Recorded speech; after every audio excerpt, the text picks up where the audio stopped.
I put new construction at high risk. Especially in this economy. It's almost an end of an era for baby boomers. A lot of them will be retiring. It's trade-offs. There's no solution. It's just what trade-offs are going to happen. I think people are stuck and going to have to stay in homes longer than they want. If their plan was to move, they're not able to move. Right? Yeah, let's just say it for what it is. The elections are coming up in 2025. People are just throwing stuff out there. Welcome to the Where to Begin in Real Estate podcast with your hosts, Maggie and Agnes. We're back and ready to give you our unfiltered opinions on all things real estate and life.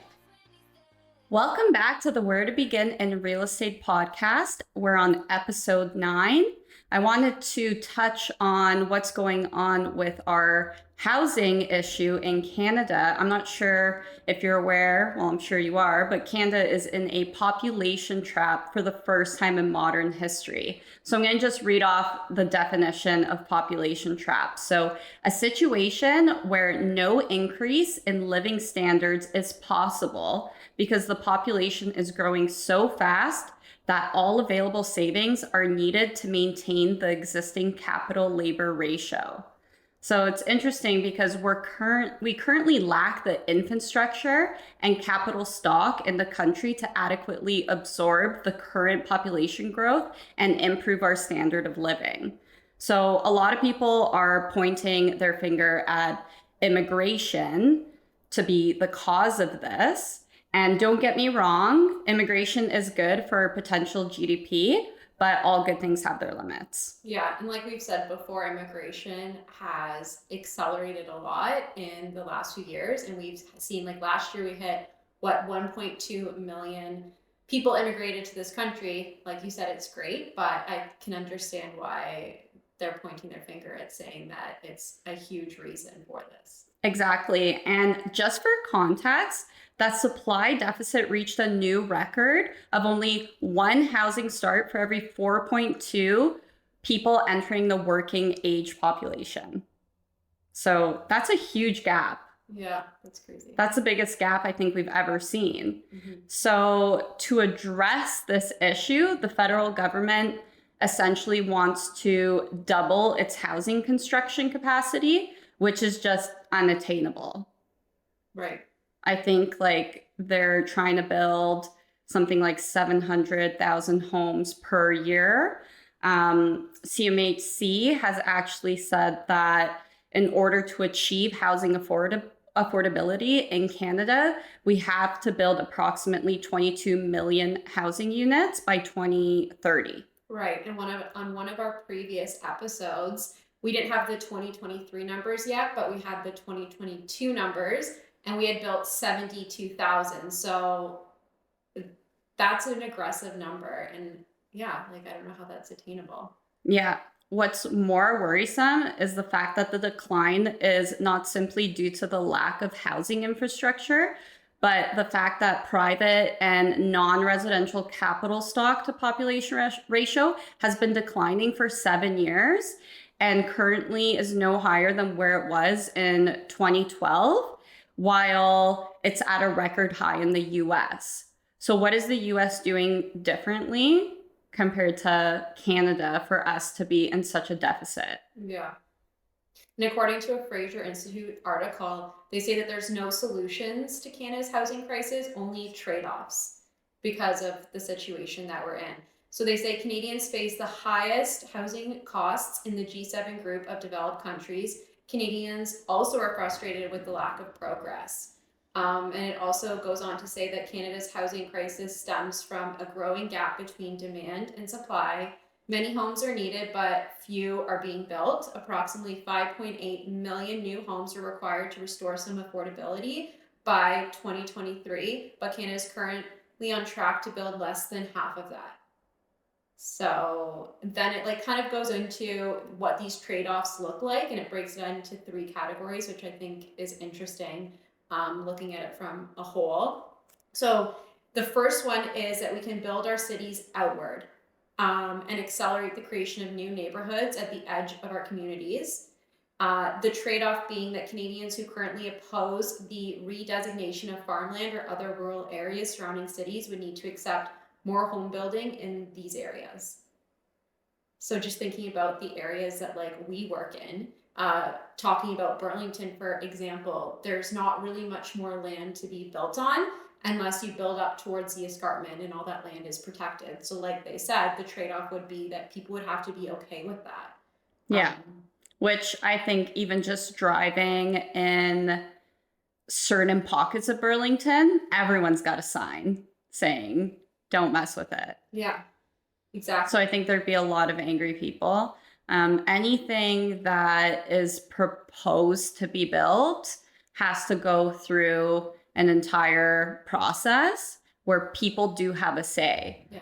So it'd be interesting just to see what would happen if they just kind of said, well, we're doing it anyways. Exactly. And then thinking about even further, Hamilton, Niagara, like if you continually build outward there is more land. There is still going to be the trade-off because a lot of that land's farmland or other resources. But thinking just about like jobs. So people already, if you are from Hamilton, a lot of jobs are in Toronto or towards the airport or things like that. It's already an hour commute. So another trade-off, they don't mention this, but I'm thinking is you're kind of like giving up a different lifestyle to be commuting maybe an hour and a half each way. So there is more land to be built on, but the trade-offs I think are significant and something to know as part of this solution. For sure. And also if you take, for example, a city like Burlington, if we were to build more homes in this specific pocket, it's not going to be affordable housing.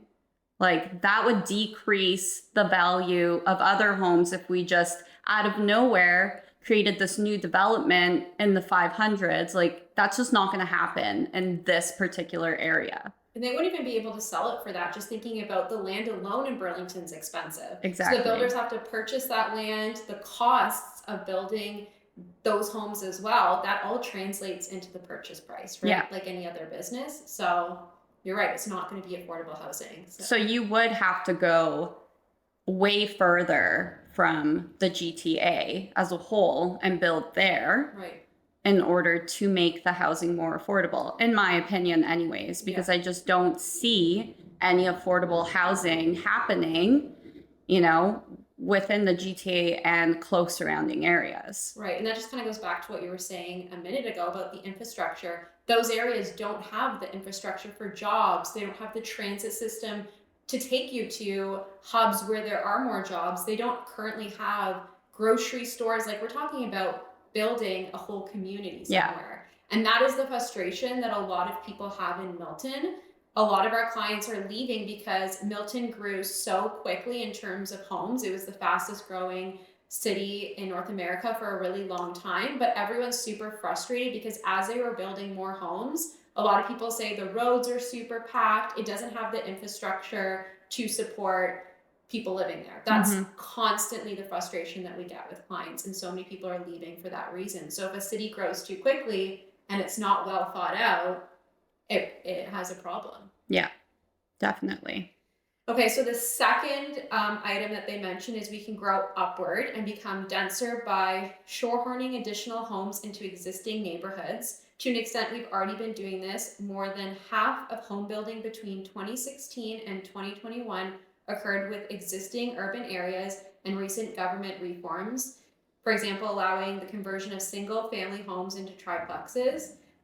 This signals an appetite for more, but given the estimated housing shortage, Canada's cities would need to at least triple or quadruple the current rate of densification to close the housing gap.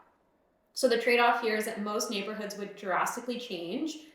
Canadians in urban areas, for instance, would need to mentally divorce themselves from the notion of owning single-family detached homes with garages and yards.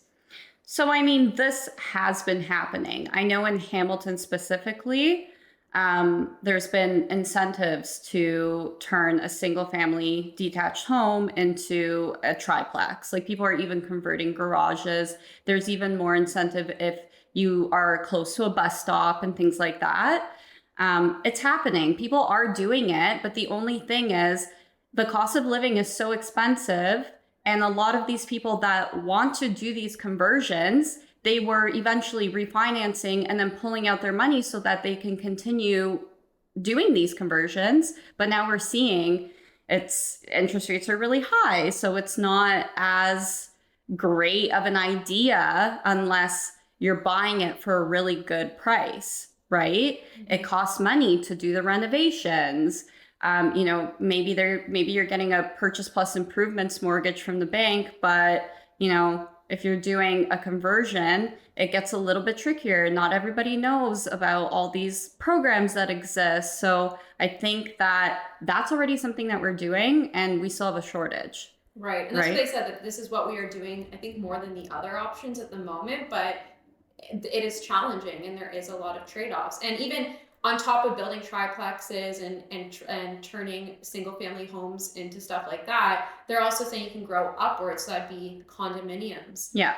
But that isn't, that's not a solution for everybody. If you have a family and you have 2 kids, you can't really live in a I'm not living in a condo. 2 bedrooms, 3-bedroom condos in the Burlington, Hamilton area are north of $1 million. So you would go buy a detached. Most people would want to have a yard and more property and privacy. So yeah, it solves the shortage of land, and then you are closer to jobs, resources, and infrastructure that we have. But I think the trade-offs are notable. Yeah. There's just some people are not condo people, and I am one of those people. Like, there's no way I'm living in a condo. There's no way I'm putting my 2 kids in a condo. Like, we're used to having a yard and stuff. So to like have that and then move into a condo would be difficult. I mean, some people have to do what they have to do, but I think like, at the end of the day, that's probably something that they will do. But not everyone's gonna lean towards that. They're probably gonna try and find a rental instead of moving into a condo. Well, and I think it solves, like we said, it's a new solution to build additional homes, but just going back to the price point, we talked about it. There's condo fees from an affordability perspective. It's not cheaper. Yeah. All it is you're able to have more density, more units in a condensed area. But when it comes to affordability, a 2-bedroom condo in some areas is the same as a townhome. So yeah. Well, as you know, too, I worked in the mental health field for 10 years and specifically in supportive housing. And there's 10, 15, 20-year wait lists for some individuals to get into one of these buildings. Now, the thing with these buildings is, it's great and all in terms of a housing perspective, but then there's also a lot of stigma towards certain buildings because of that. There's also like behavioral issues in buildings like that. And it's, because it's such a condensed place, it just creates a lot of problems. And when I worked in that field, that was a huge issue. Now, typically when they build these affordable buildings, there are some that are just straight, market rent. You could even buy a place there. But, again, it goes back to what type of, standard of living do we want to provide to people? Like, are these going to be our only options living in these types of buildings? It just becomes sticky, in my opinion. Yeah. I mean, I think obviously the solution is a mix of some of these options and doing it where it makes sense. Yeah. They're not all like a blanket solution that's going to work. So I think that it has to be like thought out. Yeah. And a mix of all of them. And then the last one that goes into is in terms of population, interestingly enough. So it says third, we can grow our population more slowly. The trade-off being is it's obviously more complex if the federal government reduces immigration levels, which it's talked about now doing. Canadians must accept a new demographic realities and policy solutions, such as vast improvements to productivity to complement a slower growing or perhaps shrinking workforce and changing how and when Canadians retire, among other considerations. Okay. Well, that goes into my next point, which our lovely housing minister, Sean Fraser, just recently said he supports the idea of tying the number of immigrants to Canada with the number of homes built. Like, what a wonderful idea that they're now just thinking of. There is an issue at the end of the day with this as well, because it becomes a little tricky with the major labor shortage that we're experiencing, and it's only going to get worse. So just, for context, it's almost an end of an era for baby boomers. A lot of them will be retiring. They make up 25% of Canada's population. So the last of the baby boomer generation will be turning 65 in 2030. Yeah. So this is a serious concern about filling these roles at such a critical time for growth in infrastructure across Canada. So a lot of these baby boomers, they've been around for a long time. They know a lot of stuff. They've seen all these transitions. And, just even thinking, and I'm going to take it here, but just even thinking about all the different people I've dated growing up, a lot of people are not so hands-on anymore with trades. Yeah. I feel like that's slowly, dying a little bit. When I was growing up, it was like my dad, my uncle, everyone knew how to do everything, work on cars, fix stuff in the house. That, I think personally, is dying down a little bit, and it's going to be a huge issue, particularly I think in trades. Yeah. Well, it's interesting. So my youngest brother just started electrician school, and he's super smart, very stats driven, like myself and I are the most alike. And before deciding which trade he wanted to get into, he eventually wants to run his own business. And so he was like, okay, looking at the stats behind it. So electricians, 7 out of 8 electricians right now are boomers and set to retire. I think he said in the next 10 to 15 years. And right now for electrical work, they're booking 2 to 3 months out. So he's like, in 10 years, there's not that many students going into it. He's like, you always will need electricians. Yeah. And that was his mindset around it. Also thinking it's a good fit for him. Eventually wants to own his own electrical company. Yeah. But those stats were very interesting, but not shocking to me. Yeah. I think when I was reading up on it a little bit, there were a lot of different trades that are at risk, and particularly welders, bricklayers. There were a few other ones, but that is a growing concern.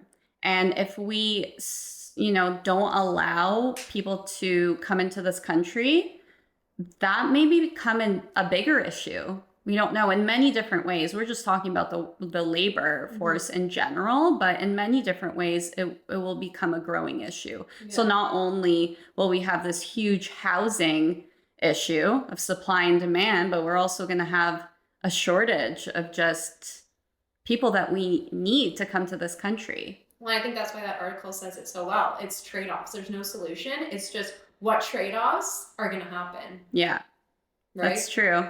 Yeah.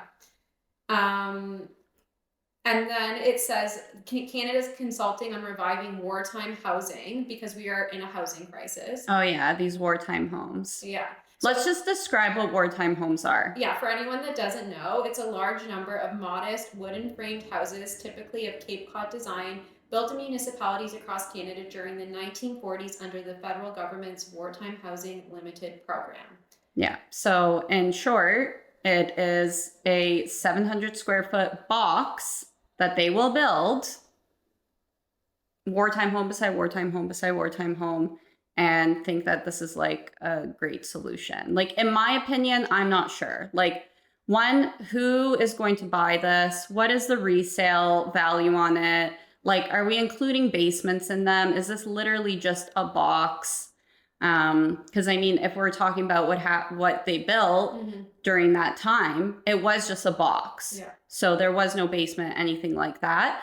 A lot of them still exist. I still see a ton of them in Hamilton. When I lived in Brampton, there were pockets that had them as well.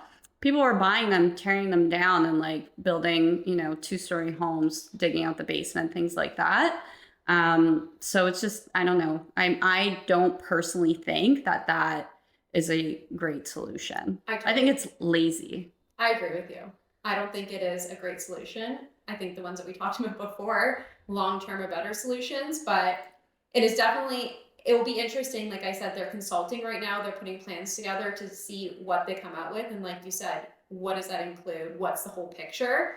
They have said that they're going to focus on home designs that are cost effective, labor efficient, and energy efficient to maintain costs, so people know exactly what their costs will look like going into one of these homes.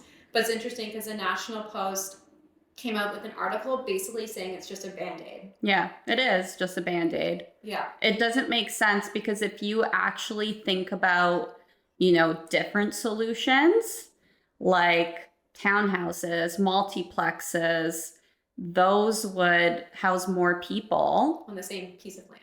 Exactly. And they would just be more efficient, I think, because for one home that you build, let's say we're building multiplexes, and I'm seeing, these designs in a lot of other provinces.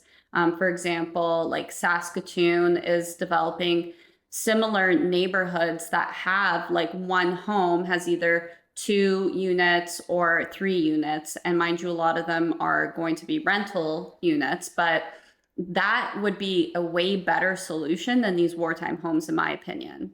Right. And this National Post article, according to Chris Spokes, who's a housing advocate, says, like, are they going to submit these catalogs to every municipality and have everyone review and approve the drawings? Like, it's not just that easy that the federal government comes out with this and they can just build them everywhere. They still need to be reviewed and approved by each and every municipality. Yeah. And how practical is that? Like, and how long is that going to take? Well, the way, like, the federal government is thinking that this is a shortcut because they already have these catalogs with these design plans. But realistically, most developers have these types of catalogs with design plans. Now, the issue with that is that, sometimes they just say things and they think people will just take it word for word. But then there's people that will look a little bit deeper into it. Like, for example, you can't just take a catalog and plant it wherever you want to, because all the land will be different. All the soil will be different. There's a lot of different factors to consider when you're building a development. So, I mean, it's easier said than done. So, I mean, we'll see what happens. And then also, like you said, every single municipality is going to have to agree to it. So if the federal government says, well, I don't care, you have to agree to it, then that's going to cause an imbalance of power, because that is actually supposed to be a provincial decision. So there will be, drama in that sense as well, because every province should decide what goes on in terms of housing in their province. And then every municipality would go to the province for that rather than the federal government. So if the federal government can just step over everyone and say, we're doing this, I think that's going to cause issues as well. Well, that's why our country is set up the way it is set up. And going back to how, like, we were just talking about the landscape of our country. Like, we are such a large country in terms of, like, our land. We're one of the, like, isn't Russia the next biggest country? We're the second in the world. And when you think about our country and our landscape is completely different in northern territories. Like, this is a federal initiative. This is right. So you have to think about this catalog, a house that's going to be built in a northern territory or out east in, let's say, PEI. Of course, the land here is completely different. So thinking about it from that perspective, it doesn't really make sense, right? And going back to costs, so Chris had said in this article, for one of his projects, which has a budget of $3.8 million and is expected to take 3 years to complete, the custom architectural drawings cost only $20,000 and were approved within 6 weeks. Even in the best case scenario with no customization, he said that the upcoming federal design catalog would have only reduced his cost about 0.5%, and his timelines by 3.8%. And that's in a best case scenario. I mean, let's just say it for what it is. The elections are coming up in 2025. People are just throwing stuff out there. Yeah. Like, that is the reality. And sometimes people are naive enough to take that and be like, oh, amazing, a solution. But you got to dive deeper into these topics and realize that, that doesn't make sense, and make your own decision from there. So it's just like the world we live in. There's so much clickbait. There's just so much information out there. Yeah, totally. So, I mean, it'll definitely be interesting to see what happens with that. I definitely think, they're going to try and go forward with this. But I also think, like you said, there's a whole list of trade-offs. I think that it's going to just continue being a mix of completely different things. How about we talk a little bit about new builds? Yeah. Because a lot's been going on in the new build world, and it's not a good thing. There's a lot of clickbait, just going back to that. And it's interesting, in the last month, the conversations I've had with clients or leads that call me, I would say weekly I have questions about new construction, assignments, all these articles about people losing their funds. It's the amount of questions that I'm getting about it now, it's kind of crazy. Personally, I would never buy a new build, especially now. Maybe 10 years ago, maybe I would have considered it. But now I don't think I would ever buy a new build. I think that there is just too much risk going on with it. There's a lot going on in just Canada as a whole alone. Laborers go on strike. Builders are using, cheaper and cheaper quality products a lot of the time, unless you're upgrading, which ups the price a lot. Just the market alone, how much it's fluctuating. Like, you're buying at one price, but how much is it going to be worth when it comes time to close your home? Well, and that's what I always go back to with people when they ask me, should I buy resale or should I buy new build? And everyone's decision's differently. It depends like what your financial situation is, what you want out of your house, all that. But I don't think that everyone understands when you buy a new build 3 years from now, typically how builders get to their pricing is obviously a business plan. So they take today's price. So for a similar townhome, what is it worth today? Then they forecast where they think the market's going to go in the next 3 years. If they think it's going to go up 7%, 10%, you're paying future prices. So they'll add 10%, let's say, to a townhouse today of similar size and quality. But what if the market, and what we have seen when people bought 2 years ago happening right now, is those townhomes, when you go to close, are worth significantly less than when you paid for, because you bought at the peak and now they've dropped. Exactly. So I think a lot of people made a lot of money off new builds, but now there's a lot of tax implications. There's a lot of uncertainty going on with just our market and pricing. So it is a very, very high risk investment that you're making. Right. You don't know what your financial situation 3 years is going to be from now. You don't know where interest rates lie. You're not locking in, obviously, a pre-approval for that long. So you're getting pre-approved now with your financial situation, with a certain interest rate and a house value. And you go to close 3 years from now. Another thing that I don't think that people know is that the lender gets appraisals done. So let's say you bought that house. Well, let's first talk about what happened in Carlton Place and then get into that. Yeah. So, for example, Carlton Place. So we Googled this. This was near Ottawa. Homes sold for $400,000 under the original selling price. So let me just read this. So 2 years ago, newly built townhomes in Carlton Place sold for nearly $900,000. Low interest rates were a driving force behind the hefty price tag. Some people bought high, but couldn't keep up with payments, falling into default. The builder relisted the homes for much less at the end of 2023 at $500,000. So imagine you're in a home that you paid $900,000 for, and then your neighbor got in 2 years later at $500,000. Now, the issue with this is, let's say you bought that new build for $900,000. When you go to try and get your mortgage on that property, the bank is going to likely want an appraisal. Mhm. So if that appraisal comes in now at 500,000, you have to make up the difference. So do you have like 400,000 just laying around that you could throw in on your down payment in order to get the mortgage that the bank will give you? Like, not a lot of people have that. Even if you're falling short $100,000, like that's a lot of money for some people. I'm reading a lot that some builders are giving vendor take back mortgages. And basically what that means is they'll, lend you out that difference.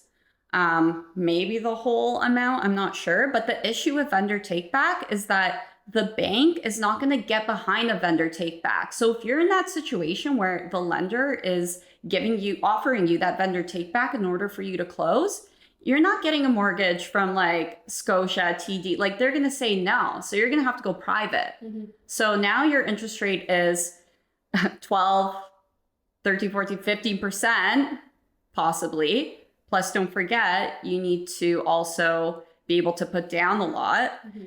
And then you have this vendor take back. So you're doing double payments and they're high. It's like 2 mortgages. Exactly. Yeah. So it's not a good situation. That itself, that is not communicated to people when they are putting deposits down on these new constructions. That is the risk that you take.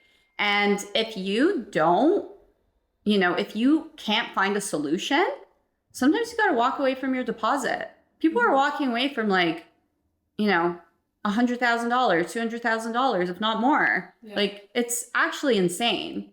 This is slightly different, but it kind of reminds me of the peak of the pandemic in January, February of 2022.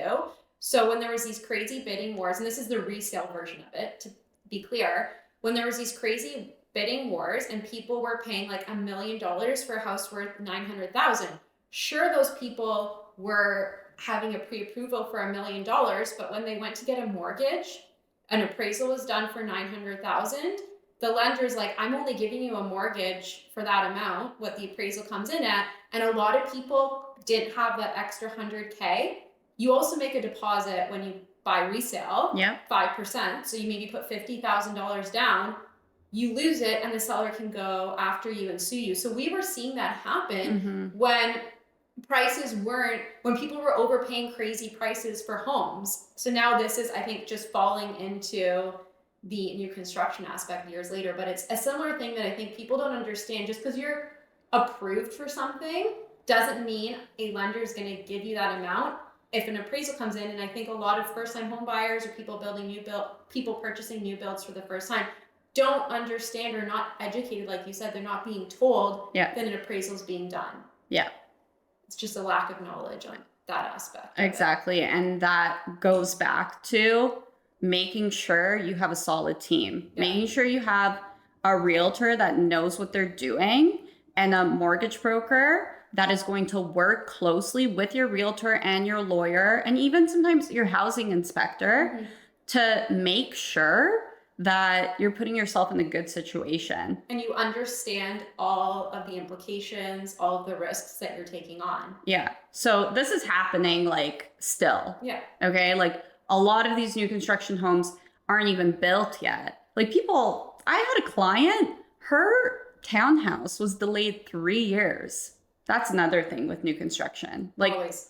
It's not going to close when they tell you it's going to close. I've never heard of someone closing it. So, I mean, that's just a shitty situation. Let's just say you're renting and you're expecting to move into your new build a year later. And let's say you only have that rental for a year. Well, guess what? Now you're going to have to pay movers to take all your stuff, put it in another rental just for you to move into that new construction, God knows when.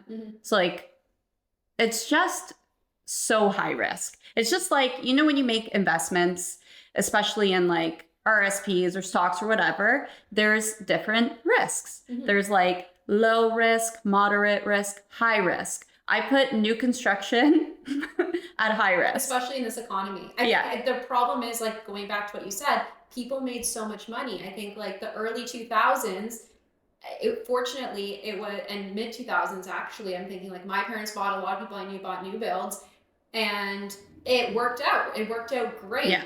And so now the younger generation saw their parents doing it, and that's what they know. But we're in a completely different world, a completely different economy, and it's changed. Exactly.